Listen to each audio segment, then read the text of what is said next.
الدين النصيحة. Chers frères et sœurs en islam,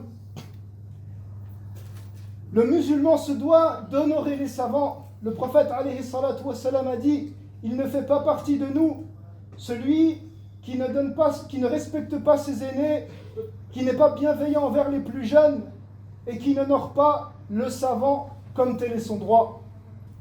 Lorsque le savant meurt, l'ignorance se répand et les ignorants se mettent en évidence. Comme il est dit dans un hadith, le prophète alayhi salatu wassalam a dit: Allah ne retire pas la science du cœur des gens, mais il retire la science en faisant mourir les savants, jusqu'à ce qu'il ne reste plus de savants. Alors les gens se dirigeront vers les ignorants qui répondront à leurs questions sans science et qui s'égareront eux et égareront les autres. L'imam Ibn Hajar rahimahullah a dit: cela est la preuve que la science disparaît par la mort des savants.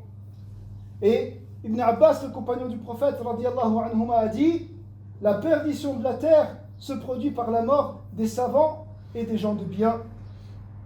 Les savants ne sont pas infaillibles, comme a dit Ibn Abbas radiyallahu anhu. Il n'y a personne de qui on ne remet pas en doute la parole, si ce n'est le messager d'Allah sallallahu alayhi wa sallam. Quant à ceux qui sont sur la voie des compagnons, les gens de la sunna, ils sont sur le bien, comme les 4 imams, Abu Hanifa, l'imam Malik, l'imam Shafi'i, l'imam Ahmed et d'autres parmi les savants. Quant à ceux qui ont commis des petites erreurs, alors leurs erreurs sont excusables, comme celles qui ont été commises par un grand imam, l'imam Ibn Hazm. À cause de tout ce qu'il a œuvré pour les musulmans et le fait qu'il a défendu cette religion et la sunna du prophète alayhi salatu wassalam, ces petites erreurs sont noyées par le grand bien qu'il a apporté. L'imam al-Dhahabi nous dit: si à chaque imam qui faisait une erreur, on devait le critiquer et on devait le rendre innovateur ou le rejeter, alors personne des savants n'aurait été à l'abri, ni Ibn Nasr, Mohammed Ibn Nasr, qui est un grand savant du 2e siècle de l'Hégire, ni Ibn Manda, qui est un grand savant du 4e siècle de l'Hégire, ni ceux qui sont encore plus grands que ces deux-là. Fin de citation.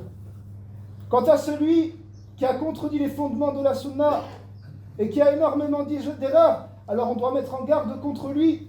Cela fait partie du bon conseil envers la communauté des musulmans, tout en étant juste et tout en demandant le pardon et la miséricorde d'Allah pour lui.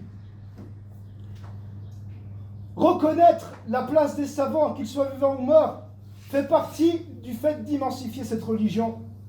Car la religion a donné un rang à ces savants.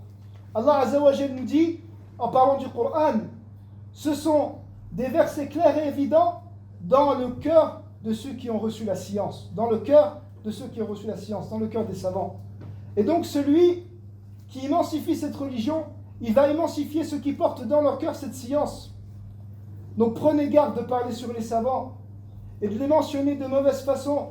Comme a dit Abdullah ibn Mubarak, celui qui diminue le rang d'un savant, c'est comme si une partie de sa vie future était partie. Et l'imam Ahmed rahimahullah a dit: la chair des savants est empoisonnée, celui qui la sent devient malade, et celui qui la mange, en parlant sur les savants, celui qui la mange, c'est comme s'il allait mourir. Car le fait de critiquer les savants, c'est comme critiquer cette religion. Quant au fait de parler des savants égareurs, alors cela revient aux avantages et inconvénients. Est-ce que le fait de parler, de mentionner certains savants qui ont commis des grands égarements et des grandes déviations, est-ce que cela va causer un tort ou pas? Et beaucoup de savants, lorsqu'ils répondaient et rejetaient des croyances erronées, ils évitaient de mentionner ceux qui avaient adopté ces positions, justement afin d'éviter tout trouble.